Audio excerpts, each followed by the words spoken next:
Hello friends, welcome to Ambition Academy 24x7।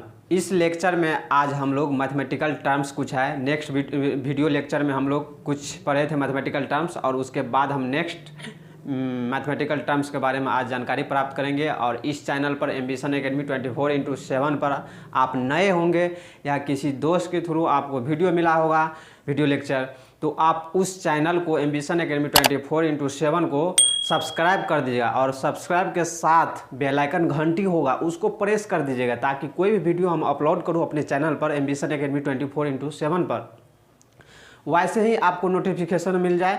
और जैसे ही notification आपको मिलेगा वैसे ही आपको क्या करना है, वीडियो लेक्चर को देख लेना है और स्टडी करना है मस्ती वे में। चलिए अगला पॉइंट हम लोग आज देखते हैं, बेसिक मैथ। ये लेक्चर नंबर 9 है। चलिए नेक्स्ट पॉइंट है प्लेन। प्लेन हम किसको बोलते हैं? What is a plane? Plane किसको बोलते हैं? देखिए इसका डिफिनेशन क्या होता है प्लेन का। A flat surface. Flat surface का मतलब क्या हुआ? नोट कर्व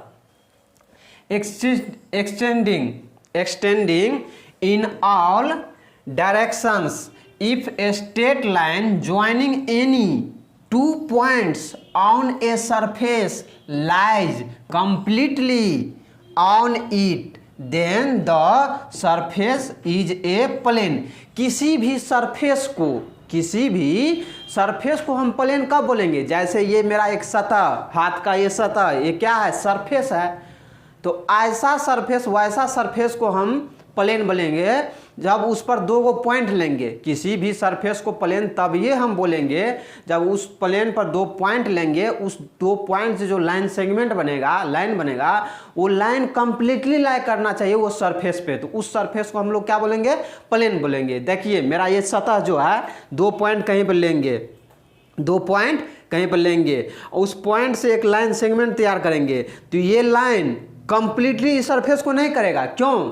क्योंकि ये पूरा स्मूथली नहीं ना है, उभर खाबर है। तो उभर खाबर है, जब लाइन का निर्माण होगा तो लाइन कंप्लीटली उस सरफेस पर लाइन नहीं करेगा। जैसे देखिए एग्जांपल के लिए, इसमें देखिए बीच में क्या है? उगड़ा हुआ है, उठा हुआ है। इसलिए इस सरफेस को हम लोग, इस सतह को, मेरा हाथ जो है ये सरफेस है, ये क्या है? सरफेस है। तो इस सरफेस को हम प्लेन नहीं बोलेंगे, स्मूथली नहीं है, इसलिए ये सरफेस क्या कहलाएगा? प्लेन नहीं कहलाएगा। जैसे ये बोर्ड क्या है? प्लेन है। इस पर कोई भी दो पॉइंट लेंगे, देखिए एक पॉइंट यहाँ लिए और एक पॉइंट यहाँ लिए, इससे जो लाइन सेगमेंट बना दिए कंप्लीटली इस सरफेस पे क्या कर रहा है? लाइक कर रहा है। तो उस सरफेस को हम क्या बोलेंगे? प्लेन बोलेंगे। कोई भी सरफेस को प्लेन हम तब ये बोल सकते हैं जब उस प्लेन सरफेस पर दो पॉइंट लेंगे और दो पॉइंट से क्या बनेगा? एक लाइन सेगमेंट बनेगा। वो लाइन सेगमेंट यदि कंप्लीटली उस सरफेस पर लाइक करेगा तो उसको हम लोग क्या बोलेंगे? प्लेन बोलेंगे। तो प्लेन आपको क्लियर कट समझ में आ गया होगा। और आगे हम देखते हैं क्या है। अब आता है कोप्लेनर। कोप्लेनर किसको बोलते हैं? Coplanar lying in the same plane. Coplanar किसको बोलेंगे? Lying in the same plane. यदि एक ही प्लेन में कोई भी थिंग्स को कोप्लेनर कब बोलेंगे? जैसे 2 लाइन, 3 लाइन, 4 लाइन को कोप्लेनर कब बोलेंगे? Lie in the same plane. Lie in the same plane. यदि एक ही प्लेन में दो से अधिक लाइन लाई करेगा तो उस सारे लाइन क्या कहलाएगा? कोप्लेनर कहलाएगा। क्या कहलाएगा? कोप्लेनर। वो सारे थिंग्स हम लोग 12th में जब 3D पढ़ेंगे तो वहां पर इसका जरूरत पड़ेगा। इसलिए अभी आप लोग क्लियर कट समझ लीजिए। ये नहीं कि बाद में हम लोग पढ़ लेंगे, बाद में भी तो सर बताएंगे ही, तो बाद में पढ़ेंगे। जब उस समय पढ़िएगा तो आपको दिक्कत होगा। अब ये जब जान लीजिएगा तो वहाँ पे आपको इजी लगेगा, खिलौना की तरह लगेगा। इसलिए क्लियर कट अब ये जो भी चीज़ हम बताते हैं उसको स्टार्टिंग से आप इन तक आप करते रहिए, तो आपको बहुत मज़ा आएगा। फिनाइट किसको बोलते हैं? Not infinite. यदि इनफिनाइट नहीं, नॉट इनफिनाइट। फिनाइट किसको बोलेंगे? Not infinite. या if process of counting of different elements comes to in, यानी प्रोसेस यानी क्या? काउंटिंग ऑफ डिफरेंट एलिमेंट का काउंटिंग क्या हो जाएगा? इंड हो जाएगा। तो उसको हम लोग क्या बोलेंगे? फिनाइट। उसी को दूसरे लैंग्वेज आप बोलते हैं नॉट इनफिनाइट। यदि इनफिनाइट नहीं होगा तो क्या होगा? फिनाइट होगा। यानी प्रोसेस ऑफ काउंटिंग क्या हो जाएगा? इंड हो जाएगा। तो उसको हम लोग क्या बोलेंगे? फिनाइट बोलेंगे। अब आता है अगला पॉइंट, इनफिनाइट किसको बोलते हैं? इन्फिनाइट। तो इन्फिनाइट किसको बोलते हैं? इन्फिनाइट मीन्स होता है बहुत बड़ा uncountable real number. It is denoted by infinitive. ये इन्फिनाइट क्या चीज को रिप्रेजेंट करता है? बहुत बड़ा रियल नंबर को रिप्रेजेंट करता है। उसको कैसे डिनोट करते हैं? ये इन्फिनिटिव ऐसे। Okay, a number which indicates quantity that is larger than any real number. ये क्या चीज को रिप्रेजेंट करता है? इंडिकेट करता है बहुत बड़ा रियल नंबर को रिप्रेजेंट करता है। चलिए अगले पॉइंट पे चलते हैं। क्या है नेक्स्ट पॉइंट मेरा? हाइपोथेटिकल। हाइपोथेटिकल किसको बोलते हैं? जो भी थिंग्स को हम इमेज करते हैं, इमेजिनेड या suggested but not necessarily real और ट्रू। यानी जो भी थिंग्स को हम इमेज करते हैं, कल्पना करते हैं, उसी को हम लोग क्या बोलते हैं? हाइपोथेटिकल। क्या बोलते हैं? हाइपोथेटिकल। इन्फिनिट सिंबल किसको बोलते हैं? 0+। ए hypothetical number that is larger then 0 but smaller than any positive real number. Infinite symbol किसको बोलेंगे? जो 0 से क्या होगा? बड़ा होगा, और कोई भी पॉजिटिव रियल नंबर से क्या होगा? छोटा होगा, स्मॉलर होगा। यहाँ पे लिखा हुआ है smaller than any positive real number. जो 0 से बड़ा होगा और एनी पॉजिटिव रियल नंबर से क्या होगा? स्मॉलर होगा, छोटा होगा, तो उसको हम लोग क्या बोलेंगे? Infinite symbol. नेक्स्ट पॉइंट मेरा क्या है? ये सारे चीज का जरूरत पड़ेगा, इसलिए अब ये क्लियर कट समझ लीजिए कि बाद में कोई प्रकार का दिक्कत ना हो, इसलिए अब ये इसको पढ़ लीजिए। उसके बाद है क्लॉकवाइज। क्या है? क्लॉकवाइज। क्लॉकवाइज किसको बोलते हैं? The direction that the hands of a clock move. यानी घड़ी का जो डायरेक्शन होता है ना, घड़ी का सुई का जो डायरेक्शन होता है, उसी को हम लोग क्या बोलते हैं? क्लॉकवाइज। और एक आता है एंटी क्लॉकवाइज। तो घड़ी का सुई का डायरेक्शन का विपरीत डायरेक्शन में जो होगा ना, विपरीत, उसी को बोलते हैं एंटी क्लॉकवाइज। क्या बोलते हैं? एंटी क्लॉकवाइज बोलिए या काउंटर क्लॉकवाइज बोल सकते हैं। एंटी क्लॉकवाइज बोलिए या counter clockwise. Opposite direction that the hands of a clock move. यानी घड़ी का जो विपरीत डायरेक्शन होता है ना, उसी को हम लोग बोलते हैं एंटी क्लॉकवाइज या सम टाइम बोला जाता है काउंटर क्लॉकवाइज। ओके, यहाँ पर हम दिखा दिए हैं घड़ी। ये मान लो जो घड़ी है, तो घड़ी का डायरेक्शन कैसे होता है? ऐसे क्लॉकवाइज में, तो इसको क्या बोलेंगे? Clockwise direction. और घड़ी का विपरीत डायरेक्शन क्या है? डायरेक्शन होता है ऐसे क्लॉकवाइज में। इसी को उल्टा देंगे तो इसको एंटी क्लॉकवाइज, यानी इस डायरेक्शन में रहेगा ना, तो इसको हम लोग क्या बोलेंगे? एंटी क्लॉकवाइज या काउंटर क्लॉकवाइज। अब नेक्स्ट पॉइंट पे हम लोग चलते हैं। नेक्स्ट पॉइंट मेरा क्या है? देखिए, ये सारे चीज़ का जरूरत पड़ेगा, इसलिए अब ये समझ लीजिए, क्योंकि हम बता रहे हैं आपको, तो आपको भी सीखना है, क्योंकि आपका काम है, आप काम लिए हैं पढ़ने का, तो पढ़ाई करिए मन से। यदि पढ़ने में मन नहीं लग रहा है, दुनिया में बहुत सारा काम है, ऐसा नहीं है कि सब आदमी पढ़िए करके कोई काम करेगा अच्छा से। जो जिस भी चीज़ में आपको अच्छा लग रहा है, जो भी दुनिया का कोई भी फील्ड है, बहुत सारा काम है दुनिया में, ऐसा नहीं कि सिर्फ पढ़ाई है। जो भी फील्ड में आपको काम करने में मन लग रहा है, वही काम लीजिए और ईमानदारी से काम करिए, 100% के साथ काम करिए। तो कोलिनियर किसको बोलते हैं? Lying on the same straight line. यदि एक ही स्ट्रेट लाइन में, मान लीजिए ये 3 पॉइंट दिया है, A point, B point, C point, ये तीनों पॉइंट एक ही लाइन पे दिख रहा है, ये लाइन है, और इस पे 3 पॉइंट लिए, ए और बी और सी। ये तीनों पॉइंट यदि एक ही लाइन पर लाई करेगा, तो वो सारे पॉइंट, ये तीनों पॉइंट क्या कहलाएंगे? कोलिनियर कहलाएंगे। Lie in the same line, lie in the same line लिखा हुआ है, lying on the same straight line. एक ही स्ट्रेट लाइन में सारा पॉइंट रहेगा, तो सारे पॉइंट क्या कहलाएगा? कोलिनियर कहलाएगा। वो स्ट्रेट लाइन में जब हम कोऑर्डिनेट ज्योमेट्री पढ़ेंगे, तो वहां पर इसका जरूरत पड़ेगा, इसलिए अब ये समझ लीजिए क्लियर कट। तो points A B C are collinear, ये तीनों पॉइंट क्या कहलाएंगे? कोलिनियर कहलाएंगे। अब आता है कांस्टेंट। कांस्टेंट किसको बोलते हैं? छोटी छोटी पॉइंट है, अब बाद में बहुत घातक बन जाता है। जैसे एक ईंट को मिला करके एक कॉम्प्लेक्स, एक इमारत का निर्माण होता है, तो बाद में इसको जब आगे से इसको झांकते हैं तो कितना बड़ा वाइडल लगता है। उसी टाइप से यदि अभी छोटा छोटा थिंग्स आपको हम मैथमेटिकल टर्म्स, मैथमेटिकल सिम्बॉल्स, जो भी चीज़ आपको हम बता रहे हैं, ये सब टॉपिक में जब घुसेंगे तो वहाँ पर इसका ज़रूरत पड़ेगा, और वही छोटा छोटा चीज़ को मिक्स कर देंगे तो वो बड़ा चीज़ कहलाने लगता है। तो वही छोटा छोटा पॉइंट अब ये क्लियर कर समझिए, उसको याद रखिए कि बाद में टॉपिक में आएंगे तो आपको ये काउंटिंग की तरह लगे और उसमें क्या करना है, बेहतर परफॉर्मेंस प्राप्त करना है। तो कांस्टेंट किसको बोलते हैं? A fix value in A given situation और ए गिवन कंडीशन। कोई भी गिवन सिचुएशन या गिवन कंडीशन में जो वैल्यू होगा, उस वैल्यू में जो कांस्टेंट होता है उसी को क्या बोलते हैं? कांस्टेंट। जैसे x + 5 = 6, तो ये 5 और 6 क्या कहलाएंगे? कांस्टेंट कहलाएंगे। क्या कहलाएंगे? कांस्टेंट कहलाएंगे जी। यहाँ पे लिख दिया एग्जाम्पल में, इन x + 5 = 6 में 5 और 6 क्या है? कांस्टेंट है। कोई भी fix value in A given situation और गिवन कंडीशन के अनुसार जो वैल्यू होगा, तो यहाँ इस कंडीशन में 5 और 6 क्या कहलाएंगे? कांस्टेंट कहलाएंगे। जो चेंज नहीं करता उसी को क्या बोलते हैं? फिक्स। जैसे 2, 3, 4, 5 ये सब क्या है? फिक्स है, उसमें कोई चेंजिंग होगा नहीं, चेंजिंग कर सकते, तो उसको हम लोग क्या बोलेंगे? कांस्टेंट है। क्या है? कांस्टेंट। और जो मूविंग करता है, वैरी करता है, उसको हम लोग क्या बोलते हैं? वेरिएबल। क्या बोलते हैं? वेरिएबल। और जिसका वैल्यू को हम चेंज नहीं कर सकते इसको क्या बोलेंगे? कांस्टेंट बोलेंगे। चलिए नेक्स्ट पॉइंट पे चलते हैं। मेरा नेक्स्ट पॉइंट क्या है?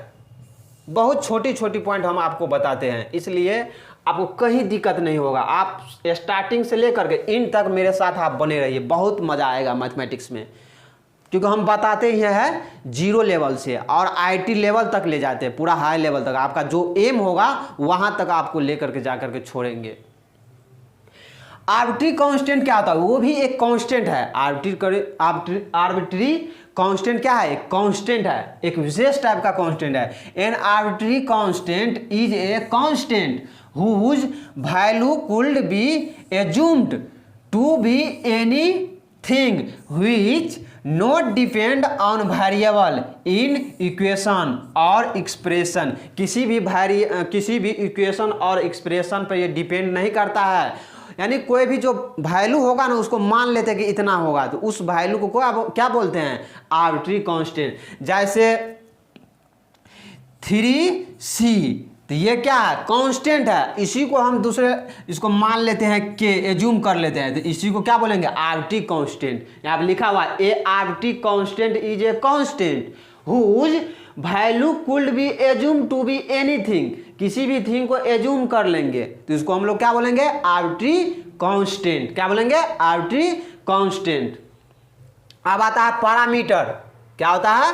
पैरामीटर। पैरामीटर किसको बोलते हैं? देखिए, parameter is a symbol. Parameter भी क्या है? एक सिंबल है। यूज फॉर वेरिएबल क्वांटिटी या क्वांटिटी व्हिच इज चेंज।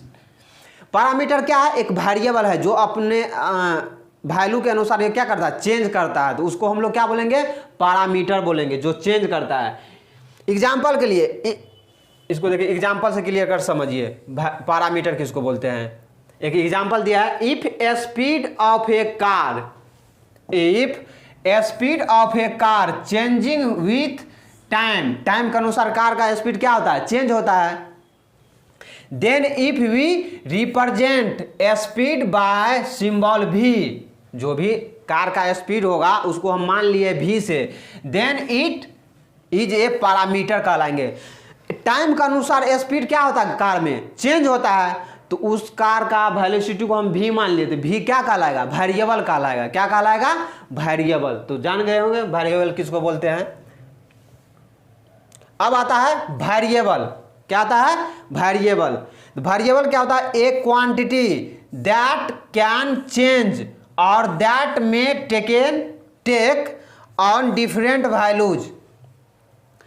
जो भी टाइम के अनुसार जो वैल्यू चेंज करता है उसी को क्या बोलते हैं? वेरिएबल। जो चेंज करता है उसको जो सिंबल देते हैं उसको नाम क्या बोलते हैं? वेरिएबल। जैसे 3x² एग्जाम्पल के लिए 3x² + 5x + 6 = 0। तो इसमें इस इक्वेशन में क्वाड्रेटिक इक्वेशन है, तो इस क्वाड्रेटिक इक्वेशन में x क्या है? वेरिएबल है। क्या है? वेरिएबल। क्या है? वेरिएबल। क्योंकि इसका x का वैल्यू क्या आएगा? डिफरेंट। इसको सॉल्व करने से x का वैल्यू क्या आएगा? डिफरेंट डिफरेंट आएगा, तो इसलिए इसका नाम क्या रखा गया है? वेरिएबल। नेक्स्ट पॉइंट हम लोग देखते हैं, बहुत छोटी छोटी पॉइंट है। एग्जाम्पल से इसको देखिए क्लियर कट आपको दिखता होगा। टाइपिंग करने वाला कुछ इसमें मिसप्रिंट कर दिया, कुछ से कुछ लिख दिया, इधर उधर अनबैलेंस कर दिया, इसको आप सही कर लीजिए।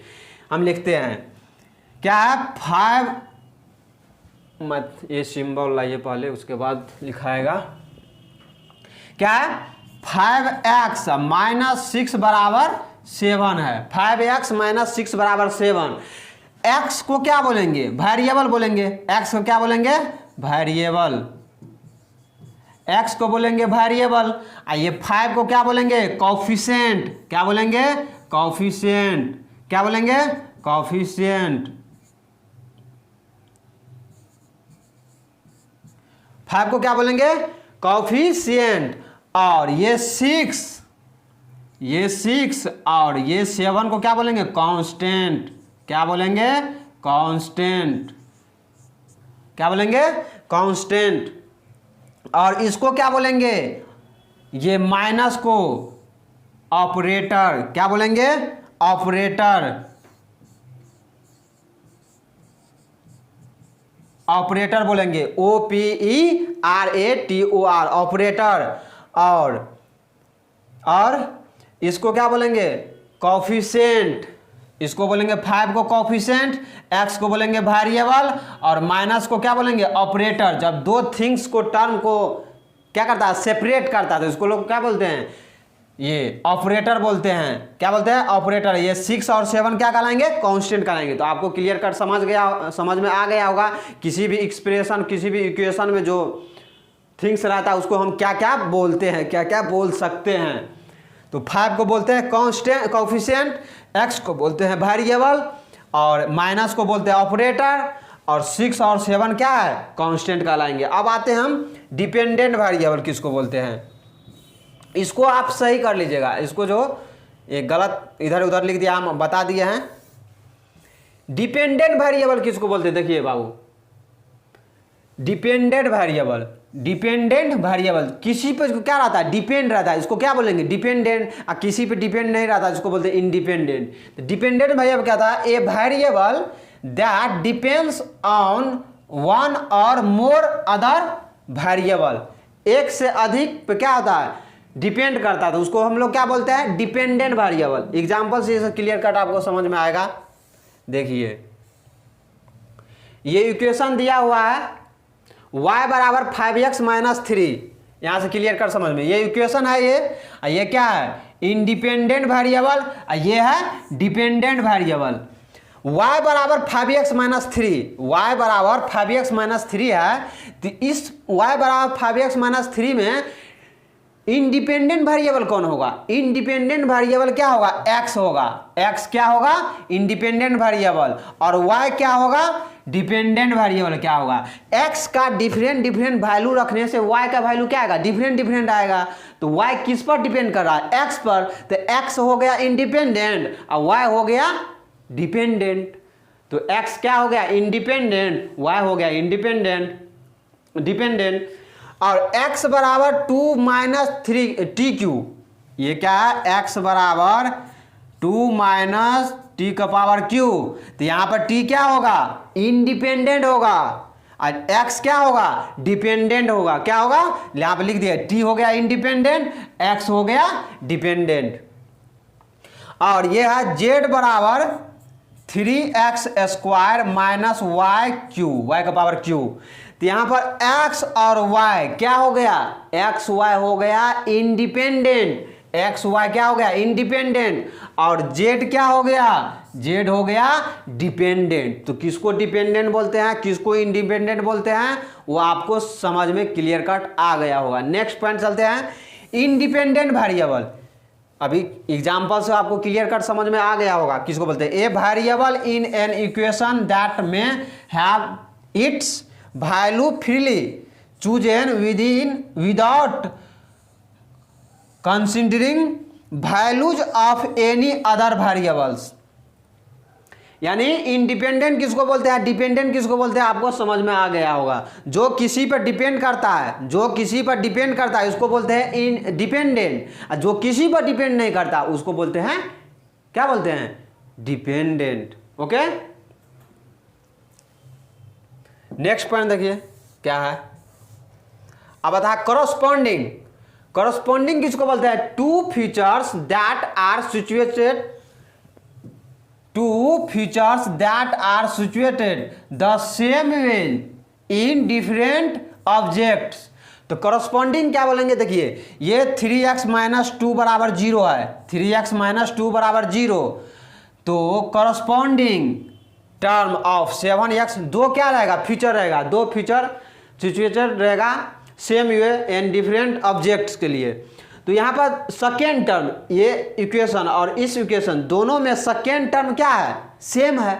यहाँ पे 2 है, यहाँ पे कितना है, 2 है, दोनों में क्या है, सेकेंड टर्म सेम है, तो इसको हम लोग क्या बोलेंगे, कॉरस्पॉन्डिंग। क्या बोलेंगे, ये दोनों कंडीशन में जो कंडीशन दिया हुआ है वो दोनों कंडीशन में सेकेंड टर्म क्या है, इक्वल है, तो इसको हम लोग क्या बोलेंगे, कॉरस्पॉन्डिंग। ये इसके कॉरस्पॉन्डिंग है, क्या है, कॉरस्पॉन्डिंग है। एब्सर्ड किसको बोलते हैं, लॉजिकली कंट्राडिक्टरी, जिसको बोल सकते हैं बेतुका। क्या, एब्सर्ड का मतलब क्या होता है, जो भी गलत चीज बोल देते हैं, बेतुका, जो बोलने का नहीं रहता है वो भी क्या करता है, बोल देता है किसी के सामने में, इसको हम लोग क्या बोलते हैं, एब्सर्ड बोल सकते हैं। जो भी गलत वर्ड का इस्तेमाल करता है उसको हम लोग बोलेंगे कि दिस इज ये एब्सर्ड, यानी ये गलत है। चलिए आगे नेक्स्ट पॉइंट पे चलते हैं। नेक्स्ट पॉइंट है एब्सोल्यूट वैल्यू, या इसको बोलिए समटाइम बोल सकते हैं मैग्नीट्यूड या मैथमेटिकल वैल्यू। इसका मतलब क्या होता है, एब्सोल्यूट वैल्यू या मैग्नीट्यूड या मैथमेटिकल वैल्यू का मतलब क्या होता है, मैक्स ए निगेटिव नंबर पॉजिटिव। कोई भी निगेटिव नंबर को पॉजिटिव बनाइए, क्या क्या कहलाने लगता है, एब्सोल्यूट वैल्यू या मैग्नीट्यूड या न्यूमेरिकल वैल्यू। तो क्या होगा, एब्सोल्यूट वैल्यू ऑफ -7, तो क्या होगा, -7 का मॉडुलस बराबर क्या होगा, 7 होगा। यहाँ पे 6 लिख दिया है, यहाँ पे क्या होगा, 7, इसको लिख लेना। एब्सोल्यूट वैल्यू ऑफ 4 का एब्सोल्यूट वैल्यू क्या होगा, 4 होगा। यहाँ पर 8 लिख दिया है, गलत लिख दिया है, क्या होगा, 4।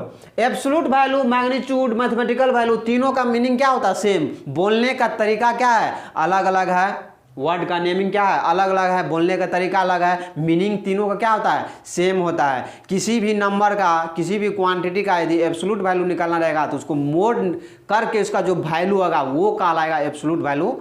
निगेटिव नंबर रहेगा तो उसको मोड लगा देंगे, तो उसके बाद क्या आ जाएगा, इसका वैल्यू पॉजिटिव आ जाएगा, तो उसको हम लोग क्या बोलेंगे, एब्सोल्यूट वैल्यू बोलेंगे या मैथमेटिकल वैल्यू बोलेंगे या मैग्नीट्यूड बोलेंगे। ओके, नेक्स्ट पॉइंट मेरा क्या है, देखिए क्या है, एक्सप्रेशन। एक्सप्रेशन किसको बोलते हैं, देखिए एनी मैथमेटिकल कैलकुलेशन और formula combining, any mathematical calculation और formula combining numbers and oblique और वेरिएबल यूजिंग अर्थमेटिक ऑपरेशन और some other mathematical operation expressions any note contain the equal और any type of inequality less greater not equal.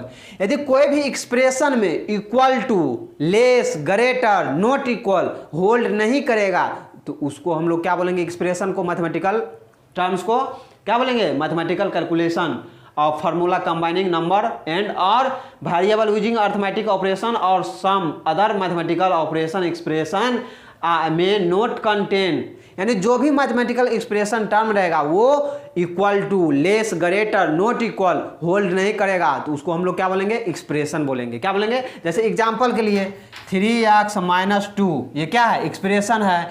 5x - 4 ये क्या है, expression है। इसमें equal to hold नहीं करा, नहीं लेस, नहीं ग्रेटर, नहीं नॉट इक्वल। तो ऐसा थिंग्स यदि equal to sign, less, greater, not equal ये साइन यदि इंक्लूड नहीं है तो उसको हम लोग क्या बोलेंगे, एक्सप्रेशन बोलेंगे। क्या बोलेंगे, एक्सप्रेशन। अब आएगा टर्म। टर्म किसको बोलते हैं, देखिए टर्म बोलते हैं पार्ट ऑफ एन एक्सप्रेशन।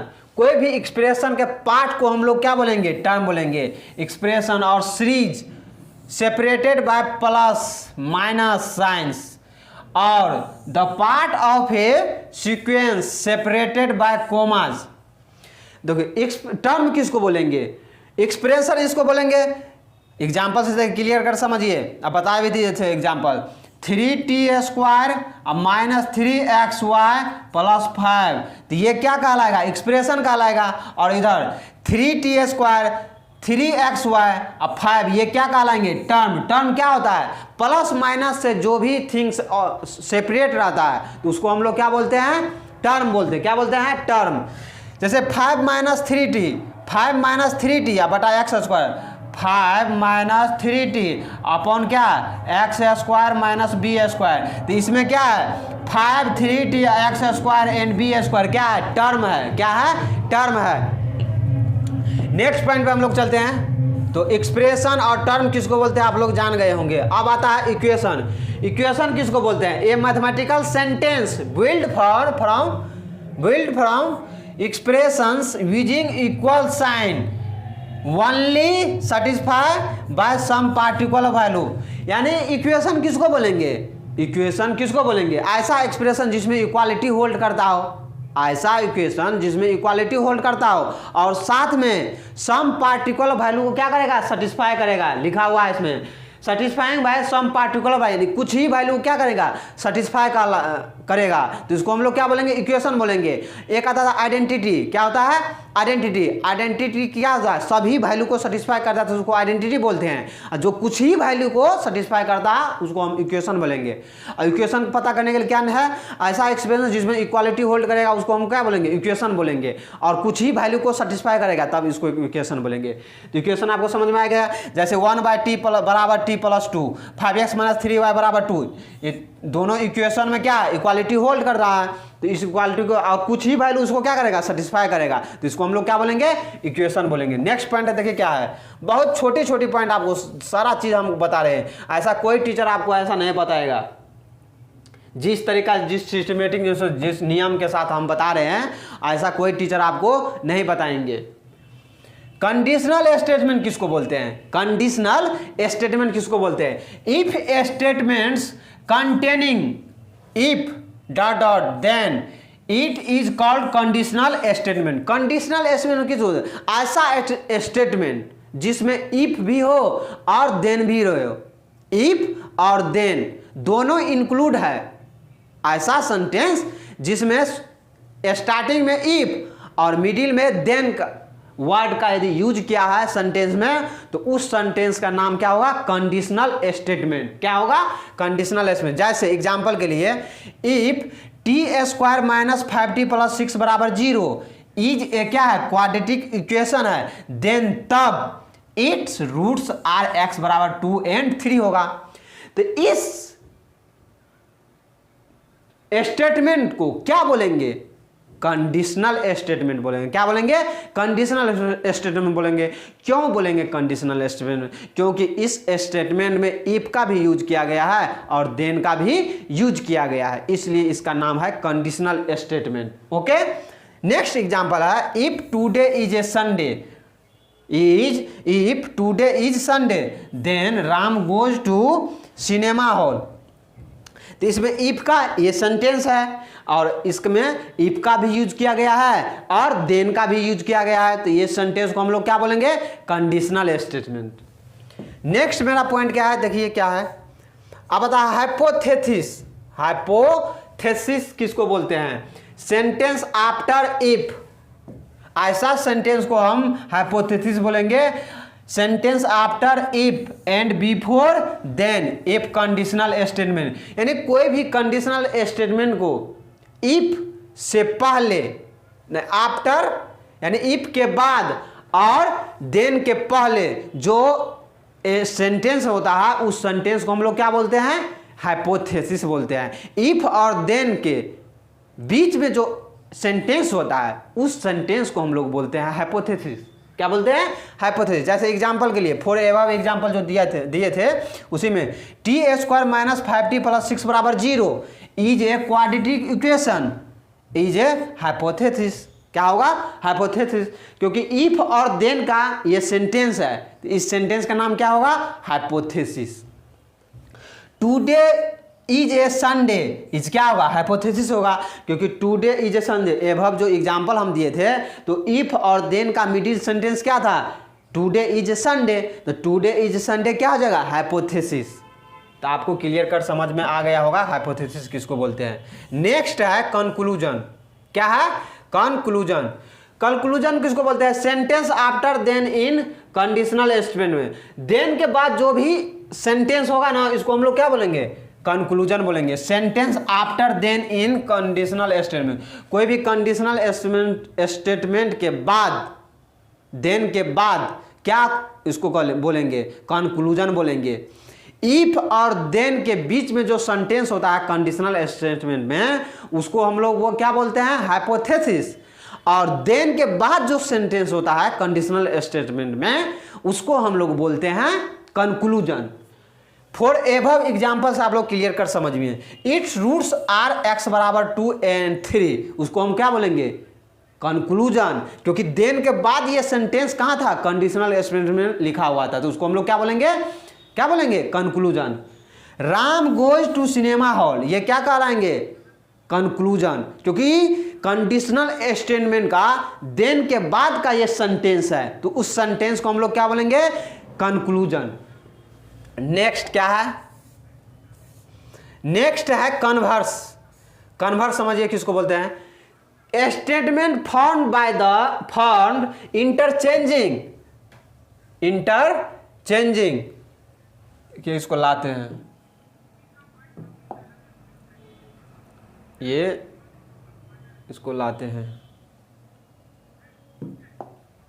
देखिए यही था ना कन्वर्स। कन्वर्स किसको बोलते हैं?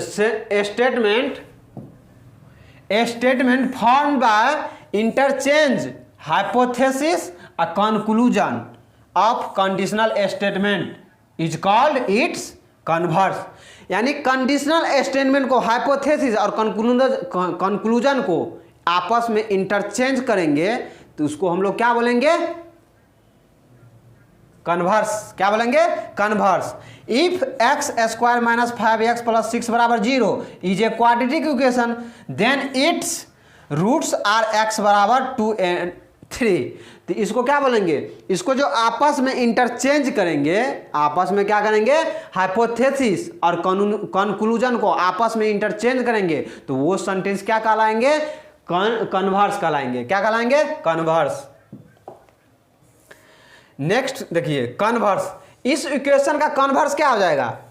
कन्वर्स क्या हो जाएगा?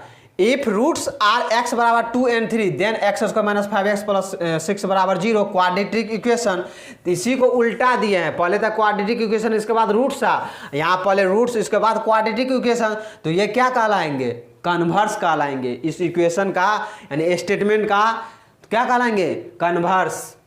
फिर नीचे है if today is a Sunday then Ram goes to cinema hall, इसका कन्वर्स क्या होगा? If Ram goes to cinema hall then today is Sunday. इसी को यानी कंडीशनल स्टेटमेंट को यानी हाइपोथेसिस और कंक्लूजन को आपस में इंटरचेंज करेंगे, तो इसको हम लोग क्या बोलते हैं? कन्वर्स। चलिए नेक्स्ट पॉइंट क्या है? एक सिंगल पॉइंट रह गया है। सिमिलर किसको बोलते हैं? सिमिलर।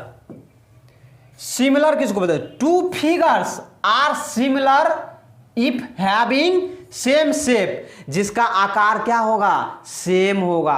क्या होगा?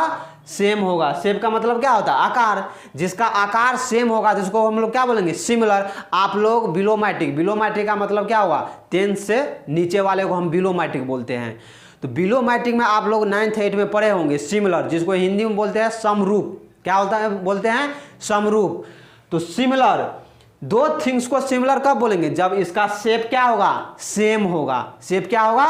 सेम होगा। तो इसको हम लोग क्या बोलते हैं? सिमिलर। क्या बोलेंगे? सिमिलर। और सिमिलर का रिप्रेजेंटेशन का लिखने का सिंबल क्या है? ये क्या है? जब कोई भी 2 थिंग्स या 3 थिंग्स 4 थिंग्स को हमको सिमिलर दिखाना रहेगा, तो ये थिंग्स को क्या करेंगे? यूज करके हम दिखा देंगे कि ये इसके सिमिलर है, ये इसके सिमिलर है, समरूप है। तो आई होप आपको ये लेक्चर, वीडियो लेक्चर आप लोगों को समझ में आया होगा। यदि समझ में नहीं आया होगा तो आप डिस्क्रिप्शन बॉक्स में मेरा जीमेल आईडी होगा, उस पर आप कमेंट करिएगा, वहाँ पे हम नहीं समझे हैं फिर से हमको सर समझा दीजिए, तो हम आपको बेहतर वे में समझाएंगे। कमेंट आप करिएगा तब हम आपको कुछ इसका आंसर का सोल्यूशन देंगे।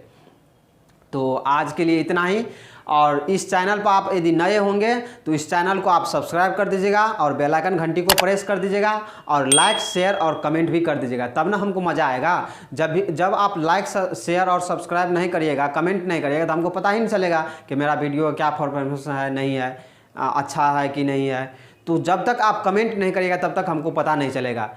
तो आप उसको कमेंट शेयर सारे चीज़ आप कर दीजिएगा। और हम अभी तो हम जो भी वीडियो अपलोड करते हैं वो सारे अभी यूट्यूब पर अपलोड करते हैं, एम्बिशन एकेडमी 24x7 पर। और कुछ ही दिनों में 2 से 4 दिनों में मेरा ऐप्स आ रही है एम्बिशन एकेडमी 24x7 के नाम से। और जैसे ही मेरा ऐप्स आ जाएंगे, ऐसे ऐप्स आ चुका है, प्ले स्टोर पे जा करके आप एम्बिशन एकेडमी 24x7 आप सर्च करिएगा तो आ जाएगा एम्बिशन एकेडमी 24x, इसको सर्च करना तो आ जाएगा। और कुछ इसमें काम बाकी रह गया है, वो भी काम 2 से 4 दिनों में फिनिश हो जाएगा। जैसे ही फिनिश होगा वैसे ही हम लोग सारे फैकल्टी उस पर लाइव आ जाएंगे उस ऐप्स पर। तो आज के लिए इतना ही। आई होप इससे रिलेटेड कोई भी दिक्कत होगा तो आप कमेंट करके पूछ लीजिएगा। तो आज के लिए इतना ही।